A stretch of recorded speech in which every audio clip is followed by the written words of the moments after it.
Welcome, everyone, to Driving and Dragons. Today, we're going over one of the first in a line of reshoots. Early in my channel, I envisioned a driving vlog, but I could never get the audio where I wanted it. Plus, for obvious reasons, I couldn't really gather my thoughts into any notes or anything, or at least keep track of the discussion. However, I covered a lot of topics that I feel are the kind of TTRPG concept discussions that make better players and make better games across the board. So I'm going to revisit those topics and post the videos between my regular ongoing uploads so you can give me your thoughts on the information without having to endure those audio problems from editing out the road noise. I'm starting with one of my favorite contentious topics, alignment in TTRPGs. Today, the alignment primer. What is alignment? Why is it important? What are some of the key elements that players, GMs, and even respected designers get wrong fundamentally? This is very much a D&D topic, but I hope that if people can grasp the core principles of alignment and how to use it, they can even use it off camera, so to speak, in other games to create more enduring and enjoyable characters and settings. First, we have to address the postmodernist elephant in the room. Much like in real life, moral relativism is a self-defeating and utterly pointless exercise that simply fails on its face. Alignment cannot exist in game with a relativistic attitude. There cannot be my truth and your truth, only the truth. Alignment must be objective in nature, full stop. An evil act is not defined by what your character thinks or feels is evil. It is defined against a concrete standard. This is the only way it works, not just mechanically, but even as a tool for informing your actions as a character. Two of my favorite notes on the topic of alignment come from the 3.5e D&D Player's Handbook, though versions of these statements are found everywhere that alignment is discussed in TTRPG rulebooks. Quote, good and evil are not philosophical concepts in the D&D game. They are forces that define the cosmos, unquote. And, quote, alignment is a tool for developing your character's identity. It is not a straitjacket for restricting your character, unquote. The first of these gives you the lead. Good and evil are not matters of debate and opinion. They are fundamental forces like gravity or electromagnetism, core elements of the game universe. There's a caveat here. In a purely mechanical sense, different campaigns can define the alignments differently for different themes or game worlds. However, the definitions must be concrete and inflexible within those game worlds. Later in this series, I will explore each of the classical definitions and what they mean, but for now, I'm just going to use good as a means of an example. Good is, at its core, selflessness. That's it. It means putting the well-being of others before yourself. It means sacrificing for the betterment of others. It means that when you look at a situation, your first thoughts are about other people and not yourself. That brings up the second major thing that people get wrong when they're considering alignment. Alignment is a 10,000-yard view. It's not a surface-level thought. It's not a conscious consideration. It's both a very broad in scope and it's very subconscious in practice. If you want a very good real-world representation of how alignment works, think of the classic criminal mindset conversation. We've all had a conversation like this in the past. A news report comes on about some crazy bank heist or financial scam. Think of, for instance, the Stratton Oakmont of Jordan Belfort. You start talking about how he recognized that the regulators didn't look at penny stocks, so he got the idea to quietly buy up these low-value stocks, then hard sell a bunch of unsophisticated investors to buy into the stock, thus inflating the share prices. Once the stock was pumped to a value far above its actual real value, he would dump the stock that he owned for a huge profit, which would then tank the price and wipe out the investors that he conned into buying the stock to begin with. You would say something like this: how did he come up with that? Jesus, I would never think of how to do something like that, let alone actually do it. The thought would never enter my mind. And then your buddy says something along the lines of, well, yeah, because you're not a con man.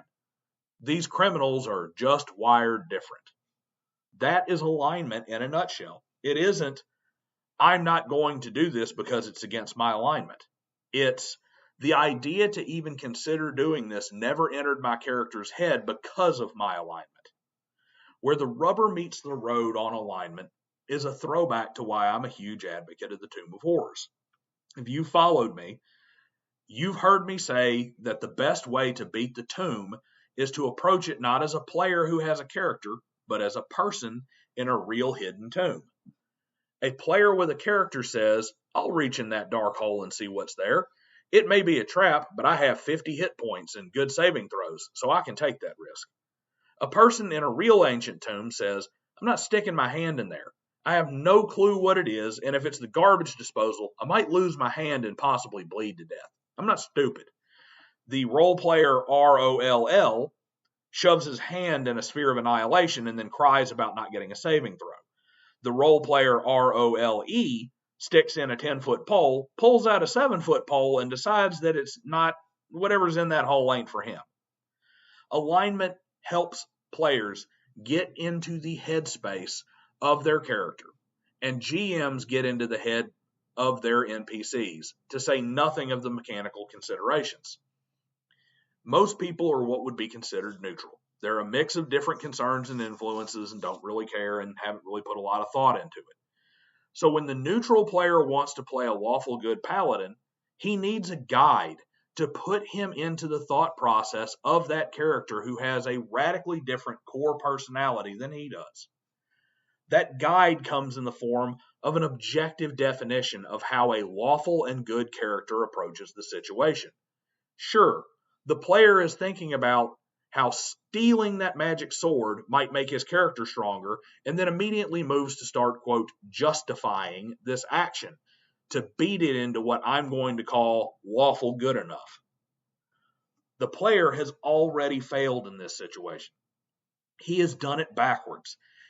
The thought process is not, I want to do this, how do I make it fit the alignment? That's the wrong order. It is, I am this alignment, how would I view this situation? The lawful good paladin would never try to justify stealing that sword, not because that's against his alignment. He would never have the idea to steal the sword in the first place because he's lawful good. His brain would not go to, man, I could steal that sword and this would be great. Subconsciously, that sword belongs to somebody else, and he's never even considering trying to steal it because that is a violation of his lawful alignment.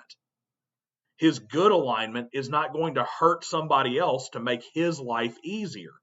Period. It's just he's not going to even think about doing that. I like the paladin as an example because he's kind of on the nose, and understanding alignment also helps you understand why that 5e paladin is a complete farce. I'm going to say it like this. It isn't that a paladin must be lawful good. It's that a person must be lawful good to be a paladin. No person who isn't lawful good would ever make the commitments and sacrifices that are necessary to be a paladin in the first place. They would sit back and watch the aspiring paladin candidate do things the hard way and call him awful stupid. So that's what I've got to prime your minds for discussing alignment in games. You need to learn that the thought process is alignment first, not in considering actions, but in considering situations, considering what's going on, and determining what actions would ever even occur to these characters. Whether you're thinking about what your evil villain is doing, or what the plans for this lord or this ruler over here are, or whether or not you're thinking just about, am I going to try and steal that sword from this guy who has no reason for me to steal it just because it's going to make my life easier? That is what it means. It sounds like the 4D role-playing stuff, and it kind of is.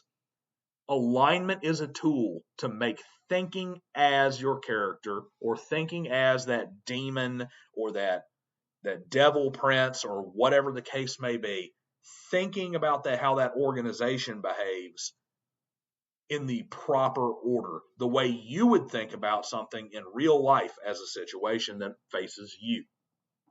Coming up in this series, I will talk about mechanical and design considerations for alignment that will more or less only apply to older versions of D&D, or if you happen to be creating a game of your own that's going to use an alignment system. And then I'll cover each alignment and what it means in a classical sense to help you get into the headspace of your characters and NPCs. Until then, hit the like, share, and subscribe buttons. Consider signing up over on Patreon for a chance to win a car eventually and to get a vote on what I cover on the channel in upcoming videos. And I'll see everyone here next time.